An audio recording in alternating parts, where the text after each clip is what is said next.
Oke, kembali lagi dengan saya Adi di channel Majesty Production. Masih bersama Jero Dasaran Alit. Sekarang kita membahas sesuatu terutama di Bali ini sangat hampir semua orang tahu, tapi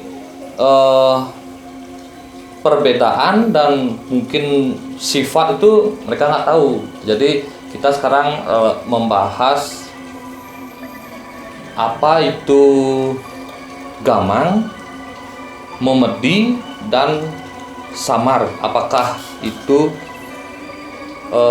sama, cuma berbeda penyebutan dari masing-masing orang itu menyebutnya dengan nama berbeda, ataukah ketiga makhluk itu makhluk yang berbeda gitu, Jero?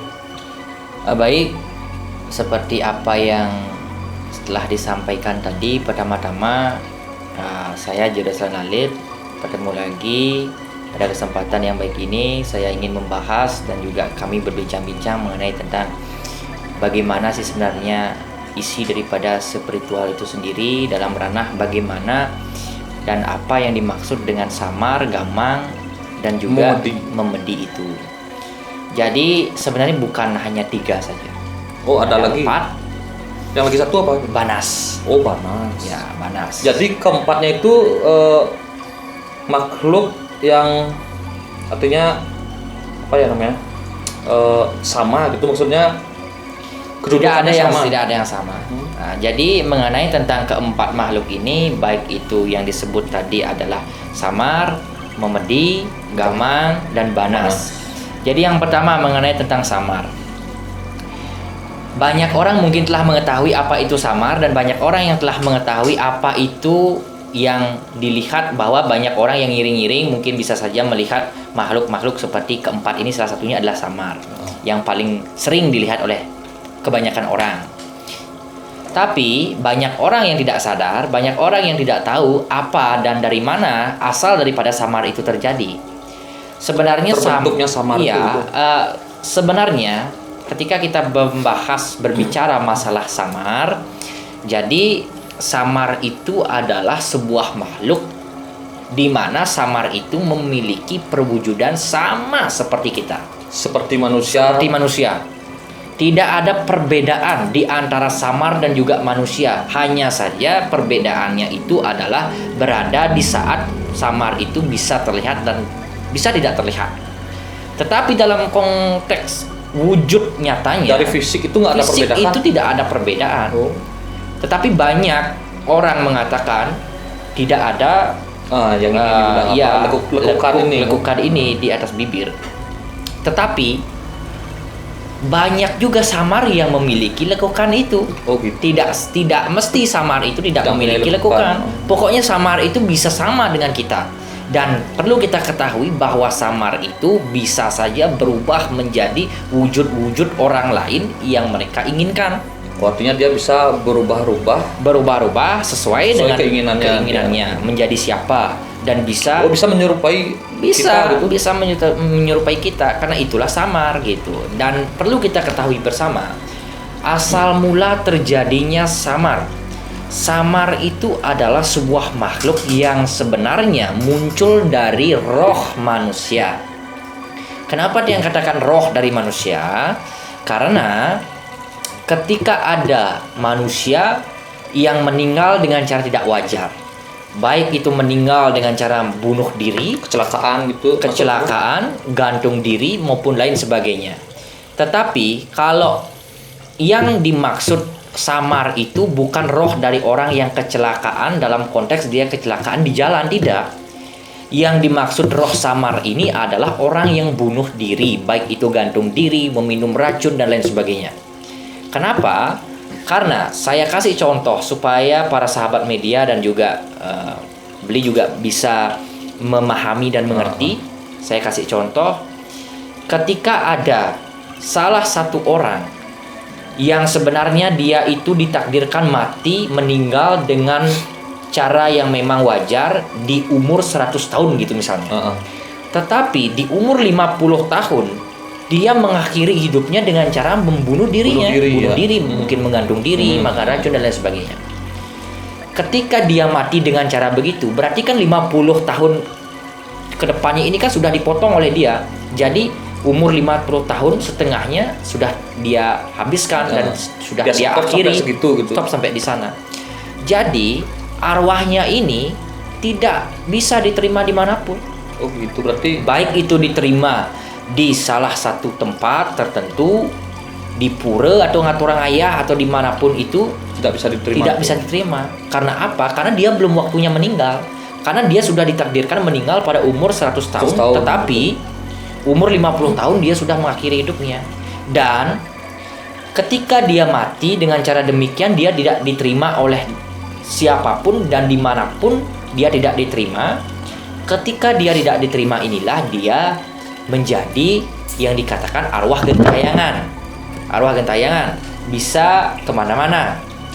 Dan ketika arwah ini gentayangan berada di mana-mana, jadi arwah ini tidak mendapatkan tempat yang layak, tempat tinggal yang benar. Jadi dia memanfaatkan sebuah tumbuh-tumbuhan, media pohon yang besar, ataukah tempat-tempat yang memang angker, ataukah memang tempat-tempat batu besar, batu dan juga tidak ya, artinya memang tempat yang tidak berpenghuni, baik itu rumah pun bisa dia tinggal di sana. Oh, jadi dia memilih untuk menempati tempat-tempat itu. Artinya dia di sana untuk tinggal untuk sementara waktu sampai dia memang mati dengan umur yang seharusnya. Oh, jadi gini Jero. Jadi karena dia mengakhiri di hidupnya itu di usia 50 tahun, berarti sisa usia yang seharusnya dia mati dengan wajar itu dia menjalani hukuman nih istilahnya. Iya, hukuman. Makanya dalam konteks agama Hindu tradisi di Bali, orang yang mati bunuh diri pada zaman dulu nih, pada zaman dulu ketika ada orang mati yang bunuh diri, maka jasadnya itu tidak boleh dibawa ke rumah. Oh, tidak boleh dibawa ke rumah. Tidak boleh dibawa masuk ke rumah, tidak boleh ditempatkan di balai suka duka yang ada di rumah. Karena apa? Karena dia sudah membawa letah. Membawa letah, memberikan vibrasi yang buruk. Itu penyebabnya. Makanya kalau orang dulu, orang zaman leluhur kita, jadinya berimas kepada orang di rumah. Iya, ketika zaman dulu leluhur kita ada menemukan orang meninggal dengan cara tidak wajar, baik itu bunuh diri, maka jasadnya itu akan dibuatkan tempat seperti balai kecil, tempat untuk beristirahat lah, tapi ditaruh di luar rumah. Baik itu di jalan, di tempat rumah dan lain sebagainya. Di sana ditaruh zaman dulu. Tetapi karena perkembangan zaman mulailah berubah. Jadi ketika ada orang meninggal dengan cara seperti itu tetap dibawa di balai suka duka. Padahal dalam agama juga telah disebutkan bahwasanya orang yang meninggal karena bunuh diri itu sulit mendapatkan tempat, tidak diterima dimanapun. Itu dalam konsep agama. Terus dalam konsep agama lagi, dalam Weda, dalam lontar ini yang kita tradisikan di Bali, orang yang muput pun, ibaratnya orang yang ngemargiang ketika dia meninggal, yang mengupacarai dia, itu sulit untuk mendapatkan. Karena apa? Karena memang ketika ada orang, misalnya saya nih, ketika si A meninggal, terus saya yang ngemargiang, saya yang muput bantan pengabenan, walau tidak boleh sebenarnya ngaben, tapi mengkingsan di pertiwi. Kalau orang mati dengan cara itu pasti mengkingsan di pertiwi. Artinya nggak boleh diaben. Nggak boleh diaben. Setelah dia mengkingsan di pertiwi, tujuannya adalah untuk dia bisa belajar dan juga dia bisa menerima hukuman, ganjaran dari apa yang telah dia perbuat. Dan ketika itu terjadi, yang muput itu saya tidak mau muput. Karena apa? Karena memang dari konsep ajaran atau kepercayaan, siapapun orang yang muput atau ngemargiang jasad orang itu dengan cara dia mati bunuh diri, tidak wajar, maka dia jasad itu membawa sebuah aura atau vibrasi yang negatif. Yang buruk. Lalu dia akan menyebarkan hal-hal yang buruk. Jadi dia itu membawa letah kekotoran. Jadi berimbas kepada keluarganya, berimbas kepada yang muput, yang ngemargiang itu, dan juga berimbas kepada seluruh masyarakat di ranah dia. Oh gitu. Makanya desa itu menjadi letah. Desa yang jadi letah. Desa menjadi letah, orang yang muput menjadi letah, dan juga keluarganya sendiri. Gitu. Jadi walaupun dia sudah, kalau orang Bali meninggal, walaupun dia bunuh diri, pasti dia ditebus di perempatan, di Margi Agung, ataukah di pertigaan, di Margi, dia ditebus untuk didatangkan arwahnya. Itu adalah sebuah tradisi kembali lagi kepada kepercayaan. Tetapi pada konteks pelajaran atau dalam konteks perjalanan sebuah atma, dalam konteks agama, sudah jelas dikatakan ketika kita bunuh diri, mati dengan cara bunuh diri atau tidak layak, maka tidak akan bisa diterima dimanapun. Dan semasih belum waktunya dia meninggal, maka dia akan gentayangan ke sana kemari. Itulah yang disebabkan terjadinya samar. Itu yang timbul. Maka ketika dia sudah mati lalu gentayangan, maka berubahlah, bukan roh lagi, bukan arwah lagi, berubahlah namanya menjadi samar. Samar ini dalam konteks samar itu tidak bisa dilihat. Samar tidak bisa dilihat. Tetapi itu adalah bekas dari roh jiwa manusia yang telah mati dengan cara bunuh diri. Lalu begitulah perjalanan dari samar itu sendiri. Tapi kalau sudah dia selesai, sudah waktunya 100 tahun sudah dia misalkan 100 tahun 50 dia mengakhiri, berarti dia menjalani hukuman itu sampai 50 tahun lagi. Sampai 50 tahun lagi. Kalau sudah selesai 50 tahun lagi, maka dia akan diterima di tempat sesuai dengan karmanya sendiri gitu. Makanya itu sebabnya orang sering melihat samar itu sama seperti manusia. Makanya samar itu sama seperti manusia, ada pasar juga. Samar itu memiliki pasar di dunianya dia. Dia memiliki pasar. Samar itu memiliki tempat sama seperti kita, tempat belanja dan lain sebagainya. Tempat hiburan itu sama. Iya, sama.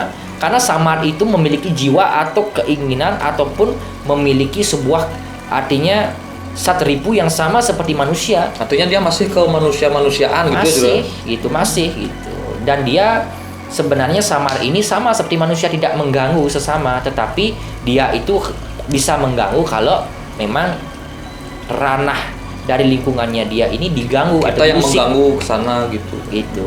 Sebenarnya salah sebenarnya. Ada misalnya kalau ada nih orang hilang terus dikatakan disembunyikan oleh samar ya. Itu salah. Samar saya ini orang yang sudah dari kecil, dari kelas 1 SD miring saya berteman dengan samar sampai sekarang. Samar itu tidak pernah menyembunyikan. Hanya saja samar itu berwujud sebagai orang cantik maupun orang ganteng. Ketika orang itu diajak berhubungan intim dengan samar ini, maka orang ini akan dibawa mati. Maksudnya? Diajak mati, orang ini akan mati. Mati itu dalam konteks bisa hilang, bukan dalam konteks engkebang samar, tetapi karena sudah ada hubungan di sana. Contoh nih, misalnya saya samar, terus karena saya samar yang ganteng, akhirnya bisa nikah. Ada cewek manusia nih, terus saya berhubungan sama dia, nikah ini dalam konteks berhubungan badan. Iya. Saya akan mengajak wanita itu ke dunia saya, dan seketika itu dia bisa menghilang dan dia bisa mati dengan jasad yang tidak ditemukan. Oh, jasadnya tidak ditemukan. Bisa jadi seperti itu. Bisa juga dia mati dengan jasad yang ditemukan. Oh gitu. Ada dua cara itu, dua yang terjadi, dua konteks yang terjadi. Jadi prosesnya tuh bagaimana? Sedangkan ini kan dua dunia yang berbeda gitulah bilang. Kenapa kok bisa samar itu menikah dengan manusia? Karena dia jiwa dari manusia itu sendiri.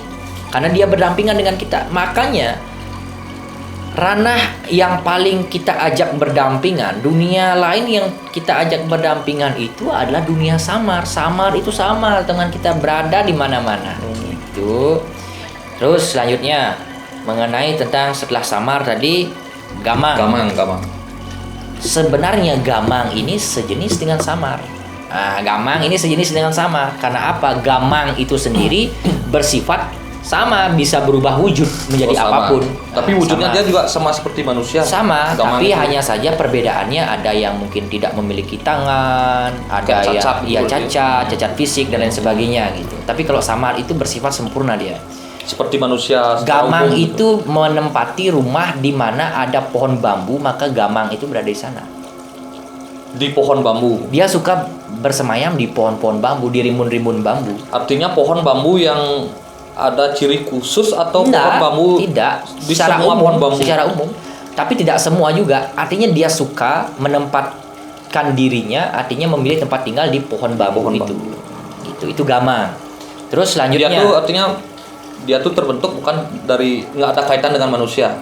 Bukan tidak ada kaitan. Memang itu adalah roh, dalam artian bukan roh manusia, tapi memang itu adalah makhluk yang muncul secara tidak kasat mata, dan itu memang terjadi mungkin di dunia-dunia yang memang tidak bisa kita simpulkan dari nalar kita sendiri. Intinya gamang itu sejenis juga dengan samar, hanya saja tempatnya dia berbeda. Dia, kenapa saya katakan sejenis, karena dia bisa berubah-ubah, berubah-ubah wujud juga. Itu yang menyerupai manusia. Iya, sama menyerupai manusia. Terus mengenai sifat gamang itu apakah sama dengan Sifat gamang itu sama seperti manusia juga, dia bisa marah. Tetapi gamang inilah yang bisa menyembunyikan manusia. Oh, berarti yang menyembunyikan manusia itu gamang. Soalnya kita kan di masyarakat ini biasanya kalau misalkan ada kejadian seperti itu, kita dengan cepat bisa menjawab, oh disembunyiin oleh samar. Gamang itu juga sejenis dengan makhluk yang dipelihara, baik itu dikatakan belerong. Itu termasuk gamang. Itu termasuk roh gamang. Roh gamang, jenglot. Ya. Jenglot itu termasuk gamang. Itu gamang, makanya jenglot itu tidak berada di tempat-tempat yang umum, dia betul berada di tempat-tempat yang memang seperti di seorang yang bertapa lah, yang berada di rimbun-rimbunan pohon lah, seperti pohon bambu dan sebagainya. Itu jenis daripada gamang. Kalau orang Bali itu gamang namanya gitu. Nah, selanjutnya setelah gamang, setelah samar, gamang, memedi ini adalah wujudnya itu sama seperti pokoknya dalam konteks ketiga ini sebenarnya memiliki unsur yang sama. Mirip-mirip juga. Artinya dia bisa berubah wujud juga, memedi itu. Memedi itu bisa dia berubah-ubah dari bentuk yang seram menjadi bentuk manusia, menjadi bentuk hewan, binatang. Itu memedi. Sebenarnya juga memedi ini suka menyembunyikan manusia. Oh, itu sama. Dia suka mengganggu manusia. Kalau ada manusia yang berani mengganggu di lingkungannya dia, masuk ke wilayahnya dia, maka dia tidak akan segan-segan untuk menyembunyikan orang yang sudah masuk ke wilayahnya dia. Itu memedi. Memedi itu ibarat dedemit.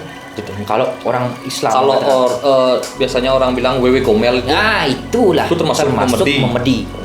Itu yang suka menyembunyikan orang. Ya, itu juga wujudnya udah seram. Berarti ketiga ini hampir mirip sebenarnya. Ya, tapi memedi ini identik dengan tubuh yang lebih seram deh. Oh, berarti memedi ini dengan rupa yang seram, lebih seram dari samar, lebih seram dari samar. Kalau samar dengan gamang itu kan masih dalam manusiaan bentuknya. Gitu. Tapi kalau samar tadi memedi itu sudah mulai dia ada titik seram gitu, titik seram. Wewe gombel itu termasuk memedi juga ya. Kalau versi Balinya itu berarti emang dia tuh tugasnya itu memedi itu emang buat menakut-nakuti manusia. Menakut-nakuti manusia. Dia itu berfungsi untuk menakut-nakuti manusia, dan memedi itu suka tinggal di mana saja. Memedi itu suka tinggal di mana saja. Di mana saja dalam artian? Dalam konteks itu baik itu di ranah di tempat-tempat yang mistis, di rumah-rumah manusia. Oh, di rumah-rumah manusia gini juga? Iya, dia bisa tinggal di situ berdampingan dengan manusia memedi itu. Tetapi hanya saja memedi itu kebanyakan berada di hutan, di tempat-tempat yang memang rimbun pepohonan, pinggir-pinggir sungai gitu. Iya, pinggir sungai. Jadi itulah memedi suka dia di sana gitu. Itulah kalau sampai ada ranah manusia yang menjamah artinya lingkungannya dia, maka dia tidak akan segan-segan untuk menutup aura dari manusia itu dan membawa manusia itu ke dalam alamnya dia sehingga dia bisa disembunyikan sampai beberapa. Dia tidak bisa membunuh. Dia tidak membunuh manusia itu, tapi dia menyembunyikan hanya beberapa hari saja. Setelah dia menginginkan sesuatu, setelah itu dia dapatkan, pasti dia akan kembalikan kembali.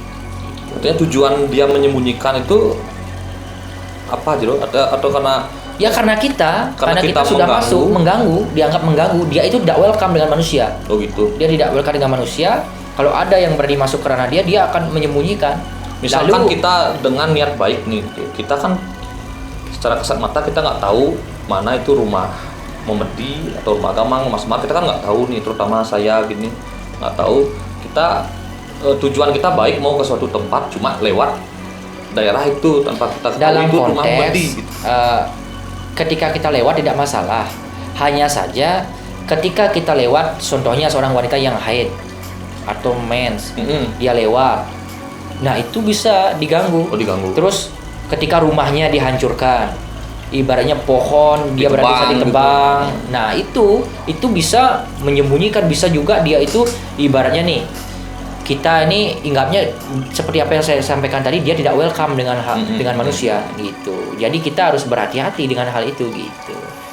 Jadi misalkan kita sudah masuk ke alamnya dia gitu, disembunyikan. Bagaimana cara kita atau dari keluarganya untuk kita biar bisa keluar dari alamnya dia itu?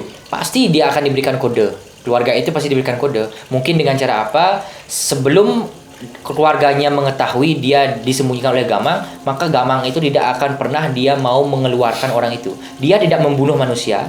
Cuma dia sembunyikan, dia kunci sembunyikan gitu. saja. Dia sembunyikan. Lalu ketika dia memperlihatkan manusia yang dia sembunyikan itu, ada persyaratan yang harus dipenuhi dari pihak keluarga keluarganya itu. manusia itu sendiri. Jadi setelah semuanya itu terpenuhi, maka orang yang disembunyikan Pasti itu akan dikembalikan kembali.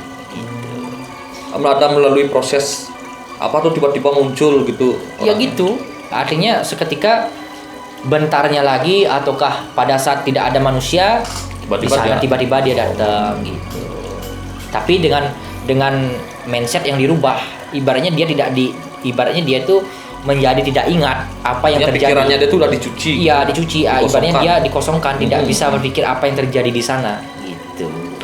Jadi dia menceritakan dengan keluarganya itu udah nggak bisa. Tidak berarti. bisa karena dia sudah seketika mindsetnya itu Iya, dihapus, di reset gitu, dihilangkan supaya tidak terjamah dunia-dunianya dia. Oh gitu. Nah, selanjutnya mengenai tentang Banas.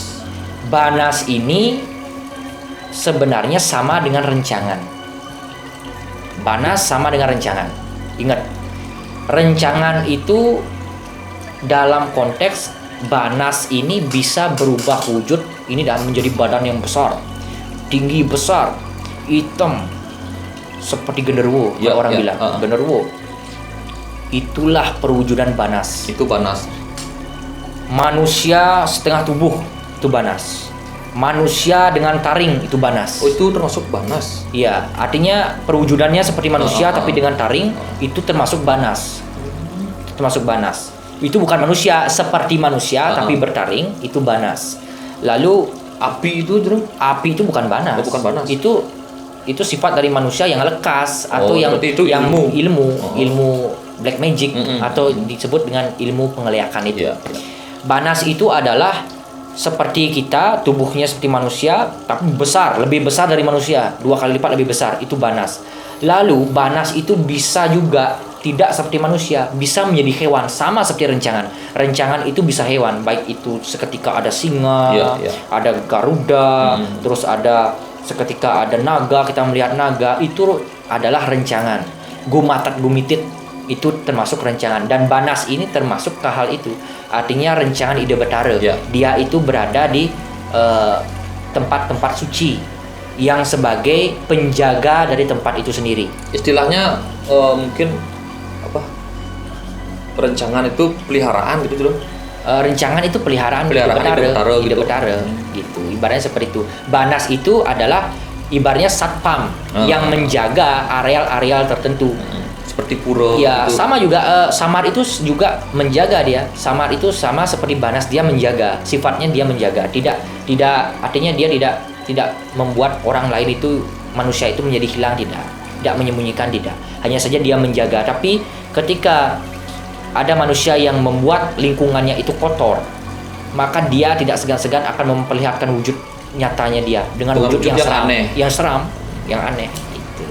Jadi kalau misalkan kita nggak ada berbuat salah, tidak ada merusak lingkungan dari Banas itu sendiri, jadi kita ada nggak kemungkinan kita juga diganggu seperti itu? Tidak. Nggak, ya? Hanya saja kalau kita mengganggu duluan, maka hal-hal seperti Banas itu akan mengganggu diri kita. Misalkan nih tanpa disengaja gitu Bro.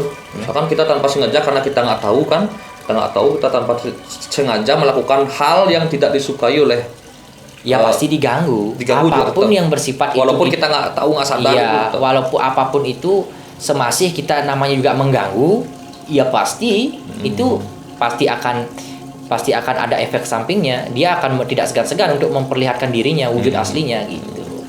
Jadi ketika kita mengalami hal seperti itu, apa yang harus kita lakukan, Jero? Jadi ketika kita mengalami hal demikian, berusahalah kita, satu, jangan pernah masuk ke ranah-ranah itu. Baik itu ke tempat-tempat yang memang tidak kita ketahui bagaimana medannya, seperti di hutan, di tempat-tempat angker gitu. Kalau kita tidak mengetahui, kita tidak mendalami ilmu spiritual, alangkah baiknya jangan jauhi tempat-tempat itu gitu. Itu yang pertama. Yang kedua, ketika kita bertemu dengan wujud yang seperti itu, maka segeralah kita berjapam, baca Gayatri Mantram. Baca Gayatri Mantram. Kalau bisa mantra Ganesha, Ganapati, itu bisa disebutkan. Lalu ketika kita tidak tahu, tidak bisa berjapam atau tidak bisa bermantra, mengucapkan mantra tertentu, tapi kita melihat hal itu, langsunglah kita memohon maaf. Langsung dengan mohon maaf dengan bahasa kita sendiri. Mohon maaf dan langsunglah kalian pergi. Jangan kembali lagi dan jangan pernah kita itu untuk menginginkan masuk lagi ke ranah dia. Langsung kita pergi, karena apa? Kalau sampai kita lagi masuk ke ranah itu, dia tidak akan segan-segan untuk mengganggu keras kita. Lagi mungkin. Iya, dia akan tidak segan-segan untuk membanting kita. Banas itu keras sekali. Artinya dia tuh mengganggunya itu cuma dalam memperlihatkan diri yang seram atau bisa menyentuh kita. Kita itu bisa mental. Bisa gitu. Dengan banas itu. Karena banas itu bersifat sama seperti apa yang saya sampaikan tadi, dia itu seperti sapam. Dia itu keras. Kalau berani ada yang mengganggu ranahnya dia tidak segan-segan gitu, mengusir itu dengan cara itu gitu. Berarti apabila kita bertemu dengan makhluk seperti itu, kita harus tenang. Itu yang utama. Nah, itu yang susah biasanya. Selanjutnya kita baca doa. Baca doa supaya tidak menjadi hal-hal yang negatif, agar bisa terkontrol gitu. Beliau juga mampu memahami bahwa kita salah dan kita meminta maaf gitu. Artinya setelah itu kita ada perlu upacara apa gitu?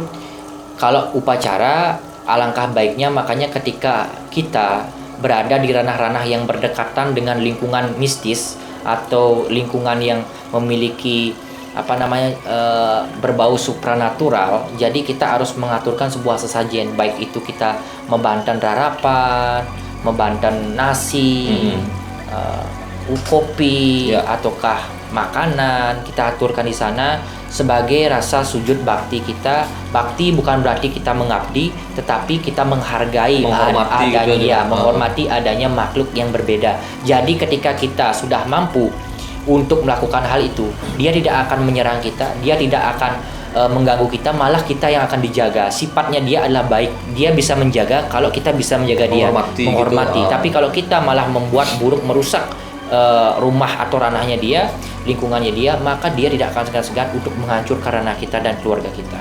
Artinya dia juga bisa sampai membuat kita sakit, itu bisa? Sakit, iya bisa. Siapapun samar, baik itu samar dan sebagainya, itu bisa buat sakit. Gitu. Jadi ada nggak makanan khusus gitu yang Banas itu sukai? Misalkan kita mau ke tempat kita tahu nih. Banas itu sukanya sejenis daging. Oh, daging. Daging, dia suka daging. Dia suka yang berbau darah, tetapi bukan darah manusia. Bukan daging manusia, tapi daging-daging hewan. Daging hewan. Dia suka yang seperti itu. Jadi pada dasarnya kembali lagi ketika kita sudah mampu untuk mengaturkan itu ke dia, maka dia pasti akan ibaratnya menjaga diri kita, dan pastinya nanti dia tidak akan mengganggu ranah kita, diri kita, bahkan keluarga kita begitu. Terus kalau kita masuk ke wilayah itu tapi kita tidak bisa memberikan aturan atau sesajen berupa daging atau yang berbau darah, itu kita berikan makanan yang lain, itu nggak apa-apa juga? Nggak masalah, intinya kita sudah menghormati, niat kita sudah tulus. Terus ada bahasa bahwa kita ibaratnya mohon permisi, numpang lewat seperti itu. Kalau udah seperti itu pasti diberikan aman ya, aman. Gitu. Jadi pesan juga buat teman-teman di rumah, kalau bepergian terutama ke tempat-tempat yang kita tahu itu angker gitu, atau mungkin aneh lah gitu. Jadi kalau kita lewat jangan lupalah kita memberikan sajian itulah, mohon Iya, permisi benar. gitu ya Jero. Iya. Walaupun dengan permen gitu kan nggak masalah Nggak gitu masalah. ya. Rokok itu nggak masalah. Nggak masalah.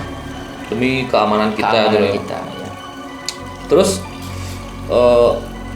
saya mau tanya, rumah ciri-ciri rumah gamang itu gimana Jero? Tadi kan sudah saya sampaikan, gamang itu berada sama di Artinya di setiap rumah itu bisa dia tempati atau ada kriteria rumah khusus? yang tidak ditempati oleh manusia. Oh gitu. Bangunan-bangunan kuno, bangunan-bangunan yang kosong, dan juga ranah-ranah seperti pepohonan yang rimbun, dan juga hutan-hutan. Di batu juga bisa, di pohon-pohon besar, beringin, pole, dan segala macam. Dan juga berada di pohon-pohon bambu itu. Gitu. Sama berarti hampir mirip dengan Samar. Samar juga kan rumahnya di bambu. Iya, seperti itu. Memedi Sama juga juga. sama. Ya. Hanya saja Banas dan Rencangan ini yang berbeda. Karena Banas dan Rencangan itu dalam konteks sudah seram sekali. Seram sekali. Dan juga cukup membahayakan kalau kita nggak bisa bawa diri ya. Iya, benar. Oke, ada yang mau ditambahkan dulu? Atau sudah? Itu saja intinya. Mungkin buat pesan-pesan buat teman-teman. Samar, Memedi, Gamang, Banas, Rencangan itu adalah ciptaan Tuhan. Ya. Dia tidak akan pernah mengganggu diri kita kalau kita tidak mengganggu ranah dan juga lingkungannya. Mari kita bersama-sama jaga lingkungan kita, saling menghormati dengan cara jangan kita suka sisi positifnya, kita jangan menebang pohon sembarangan Iya, benar. dan lain sebagainya. Jadi berikanlah mereka tempat dan ruang khusus supaya mereka tidak masuk ke ranah manusia. Begitu pesan saya, mari kita saling menghormati walaupun kita tidak bisa melihat mereka, namun kita berdekatan dengan mereka. Ya. Itu. Oke, sudah Jero? Sudah. Oke, mungkin sekian dulu dari saya Adi dan Jero Dasaran Alit. Mungkin lain kali kalau ada waktu, karena Jeronya sekarang ini udah sibuk, jadwalnya padat. Oke. Kalau mungkin ada waktu luang, mungkin kita akan ngobrol-ngobrol lagi dengan Jero Dasaran Alit. Oke, sekian dulu dari saya. Terima kasih sudah nonton video ini. Jangan lupa like, komen, share, dan subscribe. Iya. Oke, sekian dari saya. Terima kasih banyak. Om Santi Santi Santi Om.